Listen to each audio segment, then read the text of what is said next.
नमस्कार। मैं श्री बसंत ज्ञानदेव मोरे मेरे यूट्यूब चैनल में आपका दिल से हार्दिक स्वागत करता हूँ। दानवीर कर्ण ने दिए 5 दान, इसकी जानकारी हम इस वीडियो में देखेंगे। 1. कवच और कुंडल। भगवान श्री कृष्ण यह भली भांति जानते थे कि जब तक कर्ण के पास उसका कवच और कुंडल है तब तक उसे कोई नहीं मार सकता। ऐसे में अर्जुन की सुरक्षा की कोई गारंटी नहीं। उधर देवराज इंद्र भी चिंतित थे क्योंकि अर्जुन उनका पुत्र था। भगवान कृष्ण और देवराज इंद्र दोनों जानते थे कि जब तक कर्ण के पास पैदाइशी कवच और कुंडल है वह युद्ध में अजय रहेगा। दोनों ने मिलकर योजना बनाई और इंद्र एक विप्र के वेश में कर्ण के पास पहुंच गए और उनसे दान मांगने लगे। कर्ण ने कहा, मांगो। विप्र बने इंद्र ने कहा, नहीं, पहले आपको वचन देना होगा कि मैं जो मांगूंगा आप और दे देंगे। कर्ण ने तैश में आकर जल हाथ में लेकर कहा, हम प्रण करते हैं विप्रवर, अब तुरंत मांगिए। तब क्षण इंद्र ने कहा, राजन, आपके शरीर के कवच और कुंडल हमें दान स्वरूप चाहिए। एक पल के लिए सन्नाटा छा गया। कर्ण ने इंद्र की आंखों में झांका और फिर दानवीर कर्ण ने बिना एक क्षण भी गवाए अपने कवच और कुंडल अपने शरीर से खंजर की सहायता से अलग किए और विप्रवर को सौंप दिए। इंद्र ने तुरंत वहां से दौड़ ही लगा दी और दूर खड़े रथ पर सवार होकर भाग गए। लेकिन कुछ मील जाकर इंद्र का रथ नीचे उतरकर भूमि में धंस गया। तभी आकाशवाणी हुई, देवराज इंद्र, तुमने बड़ा पाप किया है। अपने पुत्र अर्जुन की जान बचाने के लिए तूने छल पूर्वक कर्ण की जान खतरे में डाली दी है। अब यह रथ यही धंस रहेगा और तू भी यही धंस जाएगा। तब इंद्र ने कर्ण को कवच कुंडल के बदले अमोघ अस्त्र दिया। 2. कुंती को दान में दिया वचन। एक बार कुंती कर्ण के पास गई और उससे पांडवों की ओर से लड़ने का आग्रह करने लगी। कर्ण को मालूम था कि कुंती मेरी माँ है। कुंती के लाख समझाने पर भी कर्ण नहीं माने और कहा कि जिनके साथ मैंने अब तक का अपना सारा जीवन बिताया उसके साथ मैं विश्वासघात नहीं कर सकता। तब कुंती ने कहा कि क्या तुम अपने भाइयों को मारोगे? इस पर कर्ण ने बड़ी ही दुविधा की स्थिति में वचन दिया, माते, तुम जानती हो कि कर्ण के यहाँ याचक बनकर आया कोई भी खाली हाथ नहीं जाता। अंततः मैं तुम्हें वचन देता हूँ कि अर्जुन को छोड़कर मैं अपने अन्य भाइयों पर शस्त्र नहीं उठाऊंगा। 3. कृष्ण ने ली दान की परीक्षा। जब महाराष्ट्र युधिष्ठिर इंद्रप्रस्थ पर राज्य करते थे तब वे काफ़ी दान आदि दिया करते थे। पांडवों को इसका अभिमान होने लगा। भीम और अर्जुन ने श्री कृष्ण के समक्ष युधिष्ठिर की प्रशंसा शुरू की, वे कितने बड़े दानी हैं। लेकिन कृष्ण ने उन्हें बीच में ही टोककर कहा, हमने कर्ण जैसा दानवीर कहीं नहीं देखा। पांडवों को यह बात पसंद नहीं आई। तब कृष्ण ने कहा कि समय आने पर सिद्ध कर दूंगा। कुछ ही दिनों बाद एक याचक युधिष्ठिर के पास आया और बोला, महाराज, मैं आपके राज्य में रहने वाला एक ब्राह्मण हूँ और मेरा व्रत है कि बिना हवन किए कुछ भी नहीं खाता पीता। कई दिनों से मेरे पास यज्ञ के लिए चंदन की लकड़ी नहीं है। यदि आपके पास हो तो मुझे पर कृपा करें, अन्यथा हवन तो पूरा नहीं होगा, मैं भी भूखा प्यासा मर जाऊंगा। युधिष्ठिर ने तुरंत कोषागार के कर्मचारी को बुलाया और कोष से चंदन की लकड़ी देने का आदेश दिया। संयोग से कोषागार में सूखी लकड़ी नहीं थी। तब महाराज ने भीम व अर्जुन को चंदन की लकड़ी का प्रबंध करने का आदेश दिया, लेकिन काफ़ी दौड़ धूप के बाद भी सूखी लकड़ी की व्यवस्था नहीं हो पाई। तब ब्राह्मण को हताश होते देख कृष्ण ने कहा, मेरे अनुमान से एक स्थान पर आपको लकड़ी मिल सकती है, आइए मेरे साथ।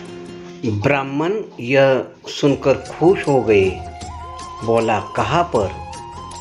तब भगवान ने अर्जुन व भीम का भी वेश बदलकर ब्राह्मण के संग लेकर चल दिए। कृष्ण सबको लेकर कर्ण के महल में गए। सभी ब्राह्मणों के वेश में थे, अंततः कर्ण ने उन्हें पहचाना नहीं। याचक ब्राह्मण ने जाकर लकड़ी की अपनी वही मांग दोहराई।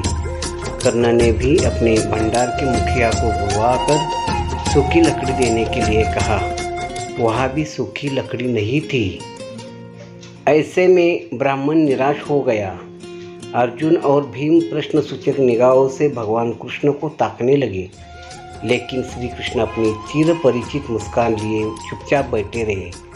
तभी कर्ण ने कहा, हे ब्राह्मण देव, आप निराश न हो, एक उपाय है मेरे पास। उसने अपने महल की खिड़की दरवाजों में लगी चंदन की लकड़ी काट काट कर ढेर लगा दी। फिर ब्राह्मण से कहा, आपको जितनी लकड़ी चाहिए कृपया ले जाइए। कर्ण ने लकड़ी ब्राह्मण के घर पहुंचाने का प्रबंध भी कर दिया। ब्राह्मण कर्ण को आशीर्वाद देता हुआ लौट गया। पांडव व श्री कृष्ण भी लौट आए। वापस आकर भगवान ने कहा, साधारण अवस्था में दान देना कोई विशेषता नहीं है। असाधारण परिस्थितियों में किसी के लिए अपने सर्वस्व को त्याग देने का ही नाम दान है। अन्यथा हे युधिष्ठिर, चंदन की लकड़ी के खिड़की द्वार तो आपके महल में भी थी। 4. यौवन दान दे दिया। किंवदंती है कि एक बार कर्ण ने अपना यौवन ही दान दे दिया था। कथा अनुसार एक बार की बात है, दुर्योधन के महल पर भगवान नारायण स्वयं विप्र के वेश में पधारे और दुर्योधन के भिक्षा मांगने लगे। दुर्योधन ने द्वार पर आकर एक विप्र ने अलग जगाई, नारायण हरि भिक्षां देहि। दुर्योधन ने स्वर्ण आदि देकर विप्र का सम्मान करना चाहा, तो विप्र ने कहा, राजन, मुझे यह सब नहीं चाहिए। दुर्योधन ने आश्चर्य से पूछा, तो फिर महाराज कैसे पधारे? विप्र ने कहा, मैं अपनी वृद्धावस्था से दुखी हूँ। मैं चारों धाम की यात्रा करना चाहता हूँ, जो युवावस्था के स्वस्थ शरीर के बिना संभव नहीं है। इसलिए यदि आप मुझे दान देना चाहते हैं तो यौवन दान दीजिए। दुर्योधन बोला, भगवान, मेरे यौवन पर मेरी सहधर्मिणी का अधिकार है, आज्ञा हो तो उनसे पूछाऊं। विप्र ने सिर हिला दिया। दुर्योधन अंतपुर में गया और मुंह लटकाए लौट आया। विप्र ने दुर्योधन के उत्तर की प्रतीक्षा नहीं की, वह स्वतः समझ गए और वहाँ से चलते बने। उन्होंने सोचा, अब महादानी कर्ण के पास चला जाए। कर्ण के द्वार पहुंचकर विप्र ने अलग जगाई, भिक्षां देहि। कर्ण तुरंत राजद्वार पर उपस्थित हुए। विप्रवर, मैं आपका क्या अभिष्ट करूं? विप्र ने दुर्योधन से जो निवेदन किया था वही कर्ण से भी कर दिया। कर्ण उस विप्र को प्रतीक्षा करने की विनय करके पत्नी से परामर्श करने अंदर चला गया, लेकिन पत्नी ने कोई न कुरकुर नहीं की। वह बोली, महाराज, दानवीर को दान देने के लिए किसी से पूछने की जरूरत क्यों आ पड़ी?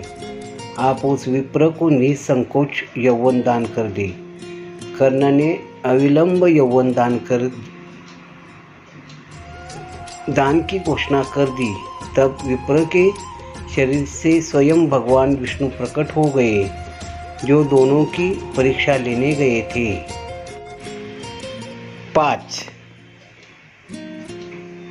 सोने के दांतों का दान। कर्ण दान करने के लिए काफ़ी प्रसिद्ध था। कहते हैं कि कर्ण जब युद्ध क्षेत्र में आखिरी सांस ले रहा था तो भगवान कृष्ण ने उसकी दानशीलता की परीक्षा लेनी चाहिए। वे गरीब ब्राह्मण बनकर कर्ण के पास गए और कहा कि तुम्हारे बारे में काफ़ी सुना है और तुमसे मुझसे अभी कुछ उपहार चाहिए। कर्ण ने उत्तर में कहा कि आप जो भी चाहे मांग ले। ब्राह्मण ने सोना मांगा। कर्ण ने कहा कि सोना तो उसके दांत में है और आप इसे ले सकते हैं। ब्राह्मण ने जवाब दिया कि मैं इतना कायर नहीं हूँ कि तुम्हारे दांत तोड़ूं। कर्ण ने तब एक पत्थर उठाया और अपने दांत तोड़ लिए। ब्राह्मण ने इसे भी लेने से इनकार करते हुए कहा कि खून से सना हुआ यह सोना वह नहीं ले सकता। कर्ण ने इसके बाद एक बाण उठाया और आसमान की तरफ चलाया। इसके बाद बारिश होने लगी और दांत धुल गया। मेरा यह वीडियो आपको अच्छा लगा तो लाइक कीजिए और सब्सक्राइब कीजिए और आइकॉन बेल दबाइए। आपने मेरा यह वीडियो दिल से देखा इसलिए धन्यवाद।